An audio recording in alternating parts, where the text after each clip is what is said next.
Hey, everybody, welcome today to Bridge Builders. This is Reverend John Kinney, pastor of Third Baptist Church, co leader of our community organization under the name of Bridge Builders. If this is your first time viewing our YouTube channel, we're grateful that you're with us on today. And if this is not your first time, I want to welcome you back again. Listen, I want to share some important news, some community news that I believe is going to be very relevant for all of us as we are approaching and looking towards the winding down of this year. If you have been abreast of any of the national news lately, you understand that there is something at stake that's going to affect all of us on some fundamental level. This is really not about Republican or Democrat, but this is about civility, democracy, and the value of human life and the right of humans to choose and to live their lives. There is this huge political undercurrent and upheaval in the undercurrent that's trying to dismantle democracy, that's trying to take away the rights of people, that's trying to throw us back into an era where people are property, and people don't have the opportunities and the rights to live their lives in the fullest expression of what God has created them to be. There is something at stake. And so the question is, what's really at stake? I don't know if you have been paying attention to the news, but we have an election coming up in November. Not only a national election, but we have local elections right in the city of Hampton. City council seats are up for grabs. And it's important for all of us to understand and to know what the issues are at stake, not only on the local level, but also on the national level. We don't oftentimes participate in local elections because we have been coerced to believe that they don't matter. But if you paid attention to what took place in Arizona earlier this week, you'll see that there were a group of non-elected judges who put into policy an 1864 law that says if any woman was to have an abortion, even the doctors could be jailed for such an occurrence. They are dismantling the rights of women to choose.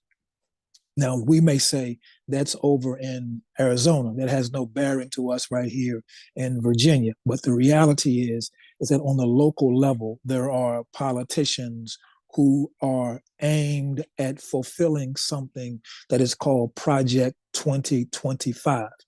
You may not know it, but everything you are witnessing now from the Republican Party's aggressive stance is targeting this idea of Project 2025. They want to reshape the entirety of the executive branch of the federal government.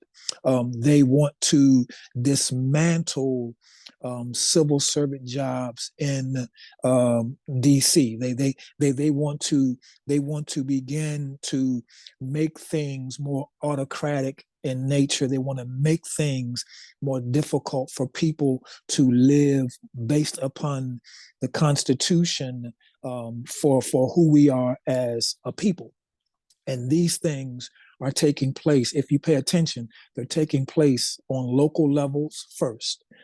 They're trying to dismantle voting rights. They're trying to gerrymander states.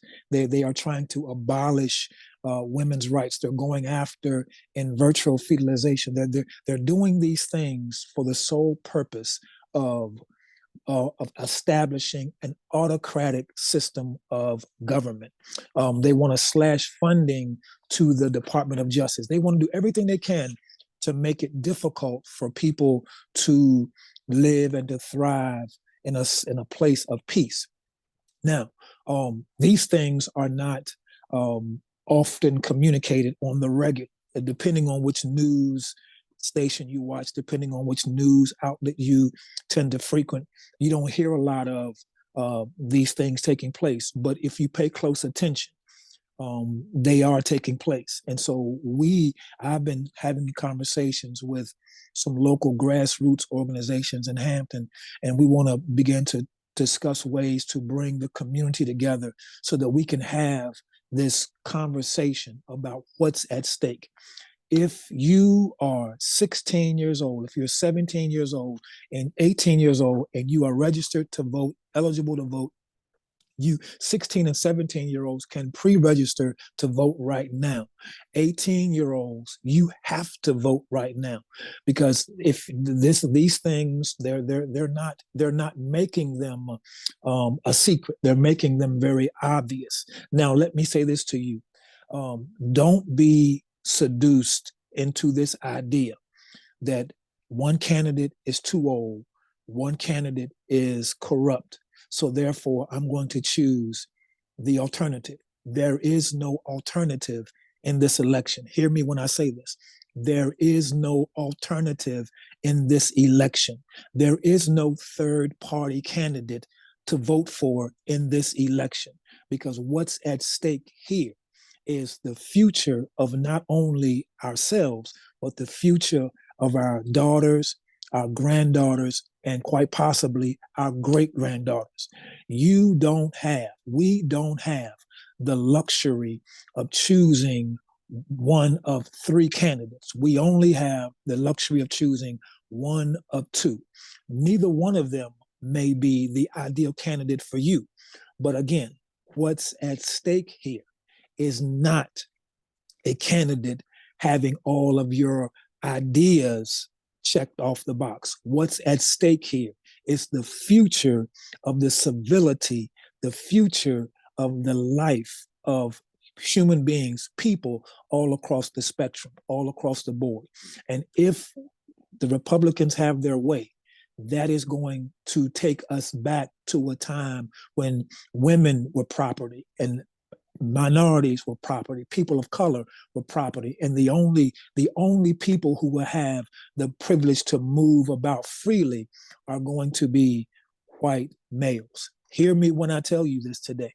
Don't you be fooled by this idea that, well, this person is the right end. There is no right end. There is no alternative. There is no other candidate outside of right, wrong, freedom, enslavement, democracy, autocratic regime. That's it. So I'm talking to people, and we're planning to have a gathering in the near future prior to the election, so that people can hear exactly what's at stake. I need you to hear this today, but also begin to prepare to share this with people around you as well. At our upcoming meeting on next week as a group, we're going to be sharing more about this and talking more about this as well. In addition to that, we're planning to have a city council candidate forum in the month of October at Third Baptist Church for all those candidates who will submit their names to the registrar in the city of Hampton that they're making their run for city council. There's about 4, we know, maybe 5 seats that will be up for election in this cycle. And so it's important for us as a community to be able to hear where each candidate is in their stance, and to be able to answer some questions that we may have for them that pertains to the well-being of our city and the inclusiveness of the city of Hampton. So please keep those things in mind. But I really wanted you to hear me today stress to you about this, what's at stake. There is a lot at stake. This is not the time, hear me well, this is not the time for any of us to be apathetic and say, well, it won't affect me. Because if you don't believe it, I guarantee you those women in Arizona who were the only thing that stood between the women in Arizona and the fulfillment of this law is the Democratic Attorney General, who won by 280 votes. She won the election by 280 votes. Let that sink in for a minute. That 280 votes prevented a rollback to 1864 to a law that will enslave women and their rights to choose. So it's important for all of us to understand that. That's what's at stake. That's what's at stake locally. That's what's at stake nationally. So keep your ears open, keep your eyes open. You'll hear more news about this coming down the pike. So I just wanted to bring this to you today. Please share this clip with everybody you know. Take a moment and just share this with everybody you know that they might hear it. Ask them to subscribe to our YouTube channel, that they may be updated and abreast of what's going on. Our Linktree page, it has information for them as well, and for you as well. So please take the moment, take the time to let all of this sink into your heart and ask yourself, what's at stake? And I'll tell you, everything is at stake. There is no alternative to our future. It is, you have to do sometimes what you may not want to do in order to get what you desire to have. God bless you. It's been Reverend Kenneth, Bridge Builders, building bridges, connecting lives. Until next time, you be encouraged and peace.